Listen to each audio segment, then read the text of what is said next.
Hello, everybody, and welcome back. Today's episode, D&D 2024 the Monster Manual, and we're taking a look at the data. We're looking at all of their defensive and offensive stats and generalizing it for your character builds, or as a DM to find out what the characters could be building towards, and I guess how to counter it with numbers. Alright. So one thing is that I have categorized all the CR0 monsters. However, I didn't add them to this data in this presentation. They are on the full data sheet, but I decided to take them out. And second, I will have a PDF link to all of the data sheets. This includes the full list of monsters, the monster list without the CR0 creatures, and then specific breaking points for each of the tiers. We're going from an 8th to 4 CR, then from 5 to 10, I want to say, and then from 11 to 19, and then from 20 and beyond, which is not that many. So first, we'll be analyzing the defensive stats. This will be the armor class, the HP, the saving throws that monsters have, the resistances, and their immunities. And their vulnerabilities. I forgot to add that part there. Armor class and hit points. So the average monster, collecting it all up, will have 14.7 armor class. I also forgot to mention that everything here is rounded up. I think it was on one of the previous slides. The average HP is also 97.7. And then here are the breakdowns on the right for each of the player general levels that they would be at. So this is tier 1 play, this is tier 2 play, this is tier 3 play, and this is probably tier 4 play. And I also put the hit bonus that the players are generally going to have between around these levels. The left is the low end, the right is the highest end. So you can see it's pretty interesting where every tier only jumps up by 2 or 3 for the armor class, but the HP does jump up by normally 3 times. Actually, that's 4 times nearly. Yeah, that's 4 times. It's doubling up and then doubling up again. So the top saving throws. This is where monsters will have a stronger. Sorry, about saving throws. It's about the monsters resisting your own saves. So to start off, the top 3 are Constitution, Strength, Dexterity. Well, the bottom 3 are Wisdom, Charisma, and Intelligence.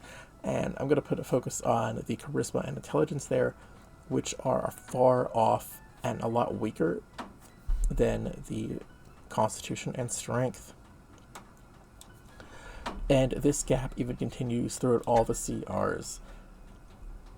It's negative in total for Intelligence, and it stays that way in the first tier play where it's actually -6. Even the same thing for Charisma where it's -1. Spells and other effects that use Charisma or Intelligence saving throws are perfect. They're fantastic. They may not do a lot of damage normally, but they normally have brutal effects, and with this math, they always have the best hit chances. In lower tiers of play, Dexterity is a little bit harder to hit creatures, but that falls as soon as you get into tier 2 turns of play, where Dexterity isn't actually a bad option to make a monster use a saving throw. It's always Con that's near the top, so those saving throws are really hard to land. And Strength, it's also hard to land, but Wisdom jumps up in the further tiers of play, because normally a lot of spells and other effects need Wisdom, so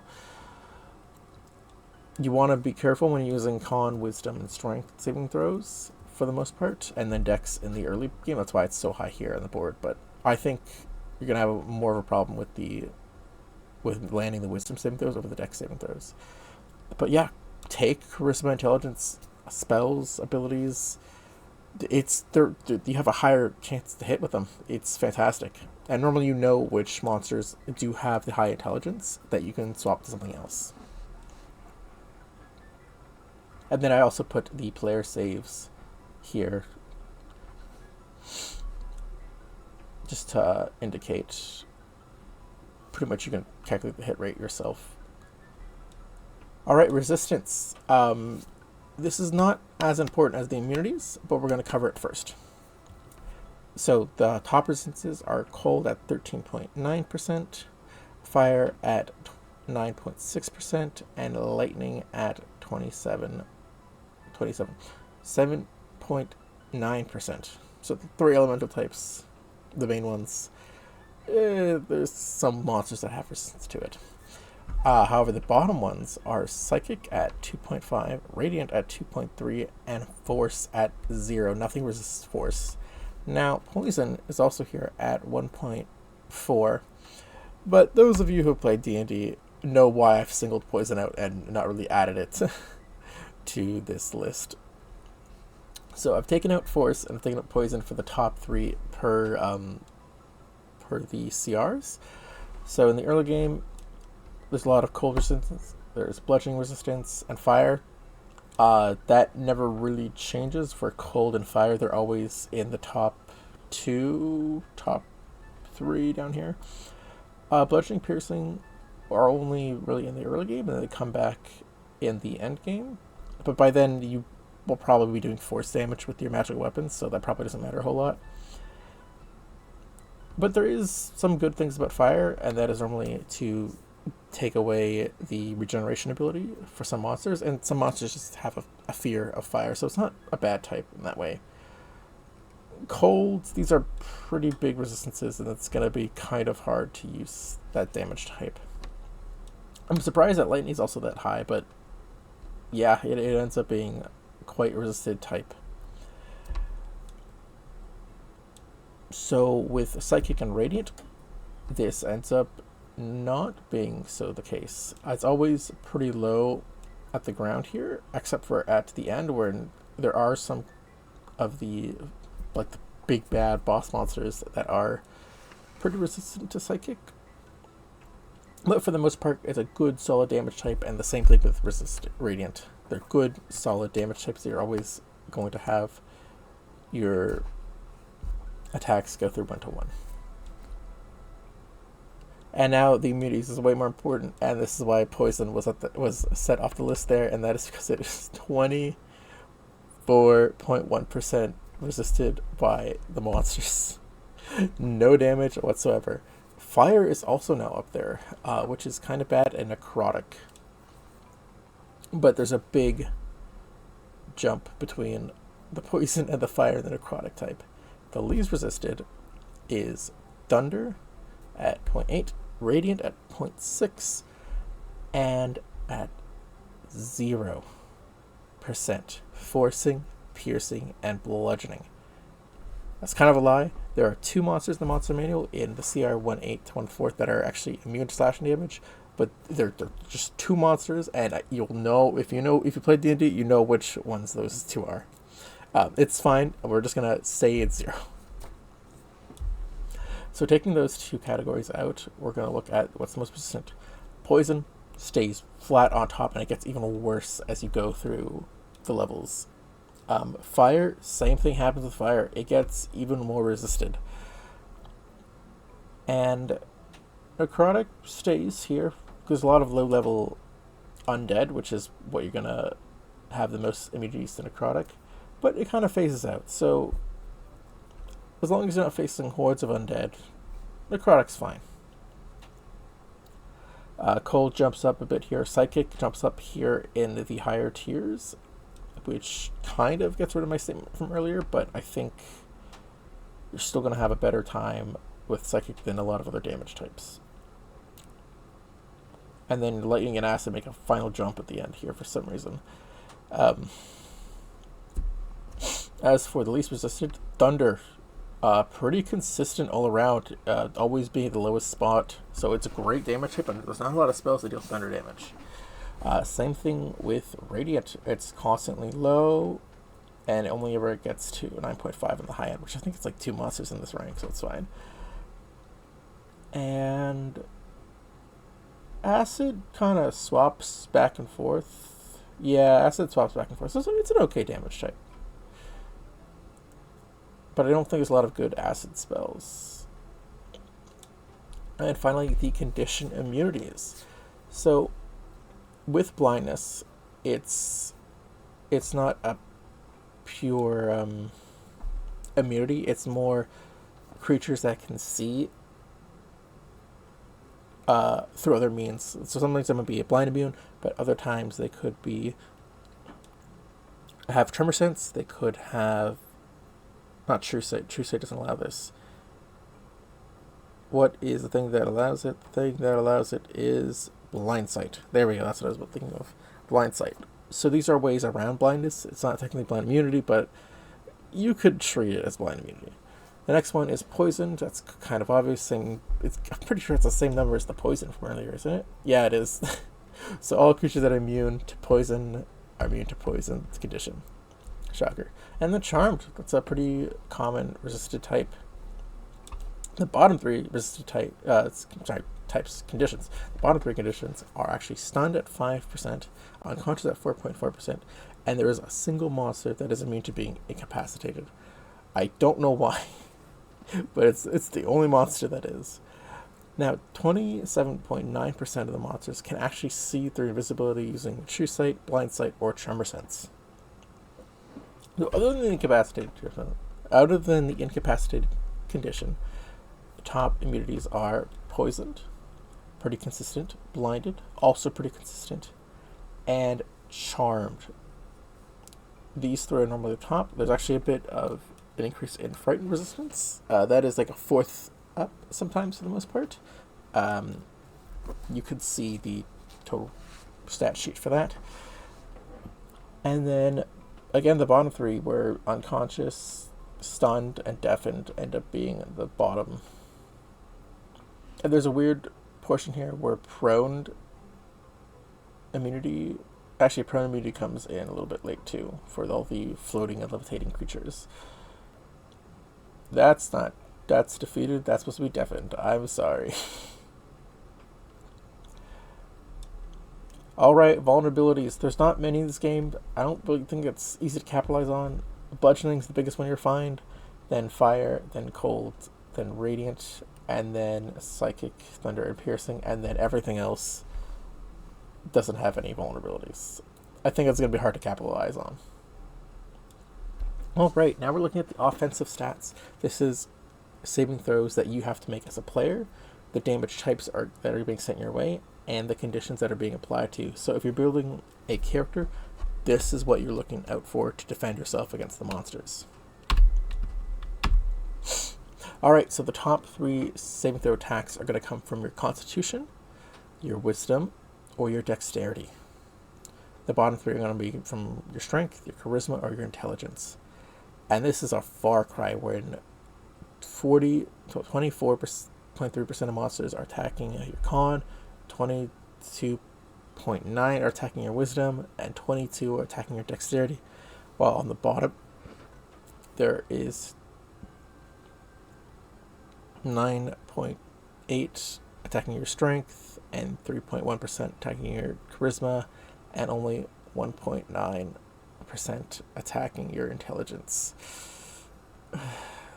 So yeah, I think I need to change my opinion on intelligence saving throw, because even though their effects are devastating, they're not around. They're not even 2% around.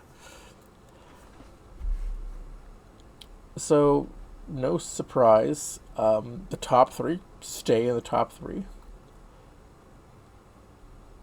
And as the game goes on, you are required to make more and more saving throws, especially in the late tier where most monsters have saving throw attacks than not.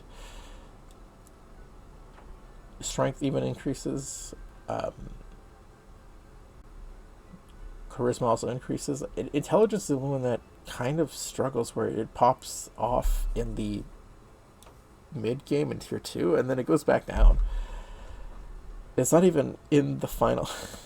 No monster that is Sierra 20 will make you make an intelligence saving throw, and that's crazy to me. So yeah, as a DM, if you're thinking of making your own monsters, I would target intelligence or charisma. Those two types seem to be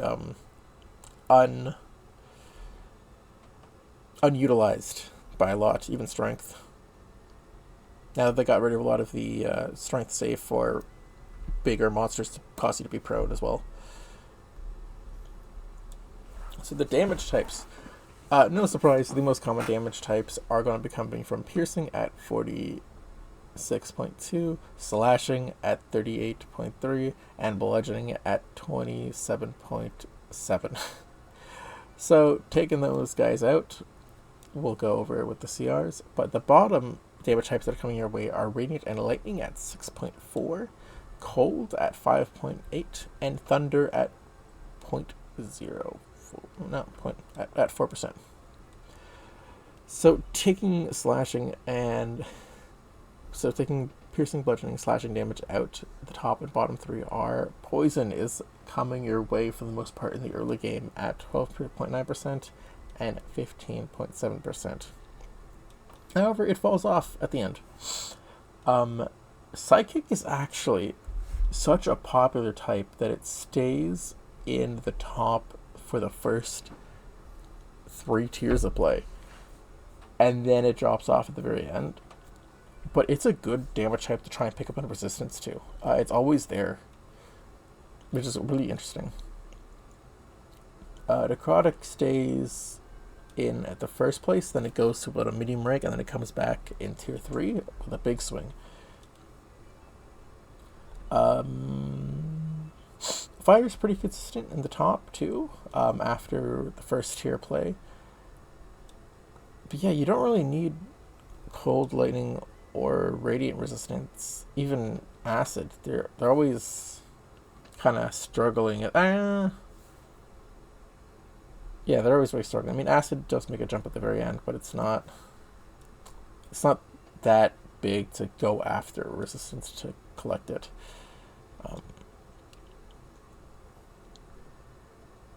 The only thing is force damage is kind of middling at all points, but at the very end, force is what comes out with the magical bludgeoning attacks. Not magical bludgeoning, magical physical attacks from a lot of creatures.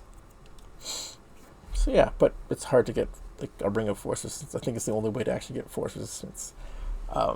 It's for some reason it's an uncommon magical item. I don't know why.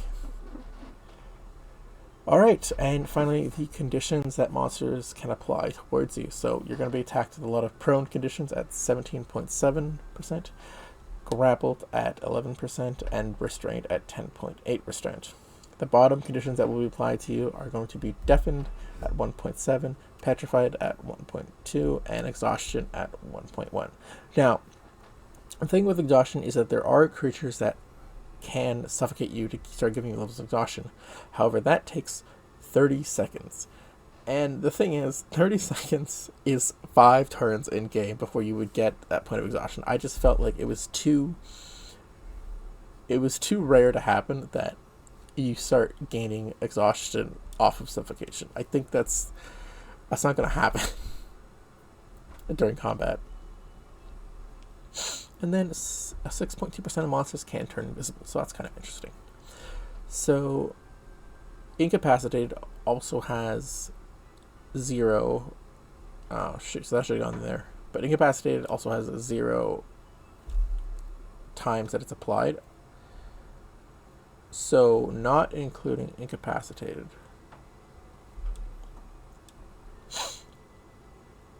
Prone is always constantly at the top, and it keeps on going up every single level of tier play. A lot of times, literally, the prone condition is caused by you getting eaten and then you getting spit out. That's really funny. Poison is popular in the early game, tier 1, but not really seen anywhere else. But grappled and restrained are constantly fighting for this top spot. Sorry, second top spot. And frightened also jumps up there at the tier 3 and tier 4. And then on the low end, exhaustion's always down there. Deafened is always down there. Unconscious is always down there. That was a mistake. There's frightened on there twice. I'm pretty sure the frightened here is what I meant. I don't know why frightened's on there twice. So yeah, if you are creating interesting monsters as a DM, I would start using the deafened condition, maybe some more exhaustion. Petrified, I don't really like hard CC because I like the players to still have options to do things on their turn. But definitely deafened and exhaustion are fun to play around with. Because imagine a whole party that is deafened and cannot communicate with their other players during their turn. That would be really funny to see a combat like that. Hello, editing me here. We are on my spreadsheet. Again, this is in the link in the description. You can download it. I'm just going to talk about how to read it because I didn't really set this up the right way, but yeah, whatever, it's fine. So we have the monsters' names on the left. We have the amount of monsters. If we go to the full list here, you can see it's actually 52, but we got rid of all the CR0 creatures. So the CR, it's all lined up CR all the way down. I think it's fine for you guys to see the early monster CRs. That's not going to be big spoilers. I'm going to hide the later ones for people who want to see those. So we have the armor class here. This is straightforward. It's just divided by... I added them all up and divided by the amount of monsters. I did this for every single stat. So this is straight up. This is straight up. Same thing. Straight up, straight up, straight up, straight up, straight up. And as you can see, what I rounded it to the nearest 10th up here. Same thing with resistance. However, this is a percentage, so I have 100 times tier, and it has all the columns adding together, and then divided by the amount of monsters. Same thing for immunities is red here. Same thing for the condition immunities, and then same thing for the vulnerabilities. Finally, we go over to the saving throws, where I did the same thing as it's still a percentage now, and the damage types are just added up. So again, if a creature does multiple damage types, I just added them both because it's just incoming damage from this source. And then finally, same thing with conditions. The only thing that is slightly weird to read is the invisibility, and this is not applied to a player. This is that the monster can apply to themselves. And then the immune to invisibility, which means monsters can see the invisibility. These monsters can see invisibility, and it has no effect on them normally because of stuff like blind sight. For example, yeah, the salad tadpole has true sight, I want to say, so it can see invisible creatures. And I think that's it. There are a few individual creatures that have a special condition. One of them is the creature that is vulnerable to blood poison damage. I put a special little marker there. And there is one creature that was resistant to a bunch of damage types only under a certain condition, and I put like a red line underneath that creature. And there was the one creature that was immune to incapacitated, but I didn't have the incapacitated condition in the immunities, so I just put it under unconscious, and I had it as a red one instead of a normal one. But they're also immune to unconscious, so it didn't matter. I just had to remember that there was one single creature that was immune to incapacitated. So that's it. I hope this information was helpful. So that's the end. I hope you liked the video. Please leave a comment. Any corrections would be fine as well. And give me a sub. I'm trying to get to 100 at the very least. I think I'm at like 58. Let's go.